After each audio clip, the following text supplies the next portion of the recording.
નમસ્કાર મિત્રો, ખેડૂતોએ આ કામ ફરજિયાત કરવું પડશે યોજનાનો લાભ લેવા માટે અને ભવિષ્યમાં પણ તેનો ફાયદો થઈ શકે છે. તો ચાલો જાણી લઈએ. થઈ ગયું હોય તો કેવી રીતે ચેક કરી શકાય એ પણ જોઈશું. આપ નવા હો તો ચેનલને સબસ્ક્રાઇબ, લાઇક અને શેર કરજો. આપણે ઓનલાઈન પણ જોઈશું, પરંતુ કિસાન સન્માન નિધિ માટે ખેડૂત આઈડી ફરજિયાત. પ્રધાનમંત્રી કિસાન સન્માન નિધિ યોજના અંતર્ગત ખેડૂતોને નોંધણી કરાવવાની તાકીદ કરવામાં આવી હતી. આ માટે અવારનવાર સૂચના આપ્યા પછી હજુ પણ ખેડૂતોએ નોંધણી કરાવી નથી. પણ હવે 21મો હપ્તો મેળવવા માટે ખેડૂતોએ નોંધણી કરાવી લેવી તેવો અનુરોધ કૃષિ નિયામકે કર્યો છે. હાલમાં ફાર્મર રજિસ્ટ્રી કરાવવા માટે ગ્રામ્ય કક્ષાએ ઝુંબેશ હાથ ધરવામાં આવી છે. ખેડૂત લાભાર્થીઓ નોંધણી કરાવવા માટે ગામના તલાટી કમ મંત્રી, ગ્રામ સેવકનો સંપર્ક કરવાનો રહેશે. ખેડૂતો પોતે જાતે પણ ઓનલાઈન કરી શકશે. તો ચાલો જાણીએ.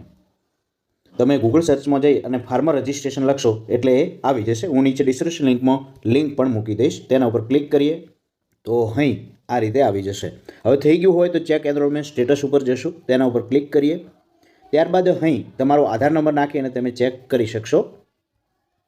અહીં મેં ચેક કરી નાખ્યું છે અને એ એપ્રૂવ પણ થઈ ગયું છે. હવે તમારે કરવું હોય તો તેના માટે તમારે અહીં ફાર્મર ઉપર ક્લિક કરવાનું છે. ફાર્મર ઉપર ક્લિક કરશો તો નીચે ક્રિએટ યુઝર એકાઉન્ટ આવશે. તેના ઉપર ક્લિક કરવાનું છે. તેના ઉપર ક્લિક કરી આધાર નંબર નાખવાનો છે. ત્યારબાદ તમારે તમારી જમીન અને વિગતો ભરવાની આવશે. તેનો પણ વિડીયો હું નીચે ડિસ્ક્રિપ્શન લિંકમાં મૂકી દઈશ. આપ જોઈ અને એ કરી શકશો. તો આ કરવાથી ભવિષ્યમાં તેના લાભો થઈ શકશે. Thank you. આભાર.